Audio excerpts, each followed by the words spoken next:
ಇಲ್ಕಲ್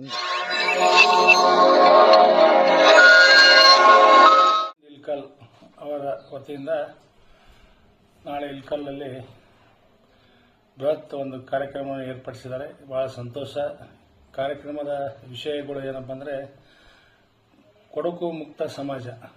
ನಮ್ಮ ದೇಶದಲ್ಲಿ ಒಳ್ಳೆಯ ಕುಟುಂಬ ಇದನ್ನೈತೆ, ಸುಮಾರನ್ನೈತಿ. ಈ ಒಂದು ಸಬ್ಜೆಕ್ಟ್ ಅವರು 24ನೇ ತಾರೀಕಿನ ದಿವಸ ಕಾರ್ಯಕ್ರಮದ ಬಗ್ಗೆ ಚರ್ಚೆಯನ್ನು ಇಟ್ಟಿದ್ದಾರೆ. ಅದೇ ರೀತಿಯಾಗಿ ಕಾರ್ಯಕ್ರಮ 27ನೇ ತಾರೀಕಿನ ದಿವಸ ದೇಶದ ಹಿತ ಚಿಂತನೆ, ದೇಶದ ಹಿತ ಚಿಂತನೆ ಅವಶ್ಯಕತೆ ಇದೆ ಇವತ್ತಿನ ದಿವಸ. ಯಾಕಂದರೆ ನಮ್ಮಲ್ಲಿ ಹಿಂದೂ ಮತ್ತು ಮುಸ್ಲಿಮ್ಸ್ ಒಂದೇ ದೇಹ ಹೆಣ್ಮಕ್ಳು ಇರ್ತಕ್ಕಂಥ ನಮ್ಮ ದೇಶ ಇದು, ಸೆಕ್ಯುಲರ್ ರಾಷ್ಟ್ರ. ಇಂಥ ಸೆಕ್ಯುಲರ್ ರಾಷ್ಟ್ರದಲ್ಲಿ ಕೆಲವೊಂದು ಜನ ಏನೇನೋ ಒಂದು ಕಲರ್ ಕೊಟ್ಟು ಅದನ್ನ ಕೆಡಿಸ್ತಕ್ಕಂಥ ಕೆಲಸ ಮಾಡ್ತಾ ಇದ್ದಾರೆ. ಅದಕ್ಕೆ ಇದರಲ್ಲಿ ನಮ್ಮ ದೇಶಕ್ಕೆ ಸ್ವತಂತ್ರ ಸಿಗೋದಕ್ಕಿಂತ ಮೊದಲ ಎಲ್ಲ ಸಮಾಜದವರು, ಹಿಂದೂ, ಮುಸ್ಲಿಂ, ಕ್ರಿಶ್ಚಿಯನ್ಸ್ ಎಲ್ಲ ಜನಾಂಗದವರು ಕೂಡ ದೇಶಕ್ಕೆ ಹೋರಾಟ ಮಾಡ್ಯಾರ.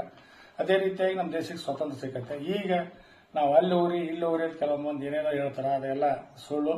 ನಮ್ಮ ದೇಶದಲ್ಲಿರ್ತಕ್ಕಂಥ ಎಲ್ಲ ಜನರು ಸರಿಸಮಾನವಾಗಿ ಇರ್ತಕ್ಕಂಥ ಒಂದು ಸಂವಿಧಾನದಲ್ಲಿ ನಮ್ಗೆ ಹಕ್ಕಿದೆ. ಅದೇ ರೀತಿಯಾಗಿ 28ನೇ ತಾರೀಕಿನ ದಿವಸ ಸುಭದ್ರ ಕುಟುಂಬ ಸದೃಢ ಸಮಾಜದ ಬಗ್ಗೆ ಕೂಡ ಅವರು ಒಂದು ವಿಷಯವನ್ನು ಇಟ್ಟಿದ್ದಾರೆ. ಬಹಳ ಸಂತೋಷ.